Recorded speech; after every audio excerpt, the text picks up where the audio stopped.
Ma question, la dernière, s'adresse au ministre de l'Éducation nationale et de la jeunesse.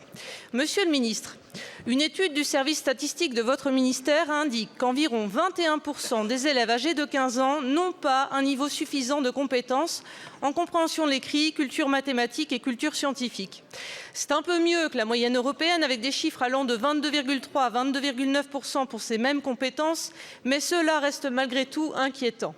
Pour rappel, sur une même dictée de 67 mots, sans complexité extrême à la pivot, proposée à 4 générations depuis 1987, on est passé de 10,7 fautes à 19,4 en 2021.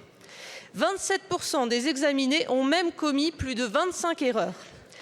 Comme professeur de français, je peux vous le dire en toute franchise, on nous demande à présent en collège, sans doute pour notre survie, de ne plus corriger l'ensemble d'une copie de rédaction. C'est pour dire. À cela s'ajoute une perte de vocabulaire. Le linguiste Bentolila a indiqué en 2015 que 10% de la population française ne maîtrise que 400 à 500 mots, contre 5000 en moyenne pour la majorité des Français. Pour les mathématiques, le classement PISA indique des résultats légèrement supérieurs à la moyenne, mais nous restons tristement le pays numéro 1 des inégalités. L'Angleterre de Tony Blair, en imposant 1 heure de lecture quotidienne dans les années 90, ou l'Allemagne, avec une réforme profonde de son système, ont réagi. En France, en revanche, on constate que la collégienne que j'étais dans les années 90, sous le ministère de François Bayrou, bénéficiait de plus d'heures de français. En 40 ans, en primaire et collège, un élève a perdu 522 heures de français. Je tiens, comme président du groupe Livre, à rappeler le rôle que nous avons tous à promouvoir la lecture et la vigilance que nous devons avoir pour que soient préservées des grignotages les heures dédiées aux apprentissages fondamentaux.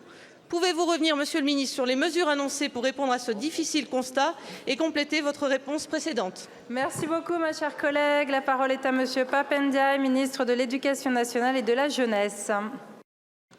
Merci Madame la Présidente, Mesdames et Messieurs les députés, Madame les députées Bannier, je partage évidemment le constat sévère, mais il faut regarder la vérité en face à propos des savoirs fondamentaux. Ces dernières années, un travail important a été mené pour les premières années de l'école primaire, du côté du cycle 2, en particulier des travaux qui ont donné des résultats intéressants, on le voit en particulier en éducation prioritaire. Nous devons mettre désormais l'accent sur le cycle 3, c'est-à-dire le cours moyen et la 6e, vus dans un ensemble. Or, comme je l'indiquais précédemment, un rapport de l'inspection générale a mis le doigt sur un certain nombre de difficultés dans les apprentissages en français et en mathématiques. Je ne prendrai qu'un exemple, c'est la question de la rédaction, la question de l'écriture, qui n'occupe que 7% du temps en CM2, ce qui est évidemment insuffisant.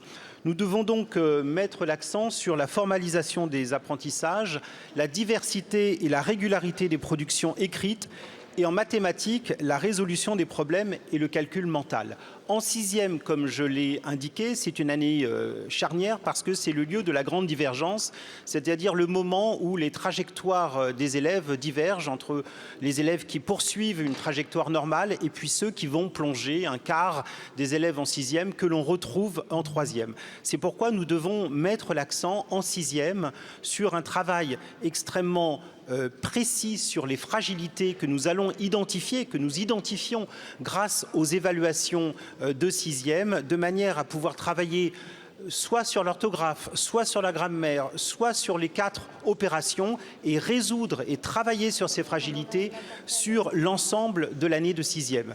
D'autres mesures viendront en 5e, en 4e et en 3e pour faire du collège un lieu qui ne soit plus le lieu de l'échec d'une partie de nos collégiens et qu'ils puissent poursuivre du côté du lycée général et technologique ou bien du lycée professionnel. Merci, Monsieur le Ministre. Merci.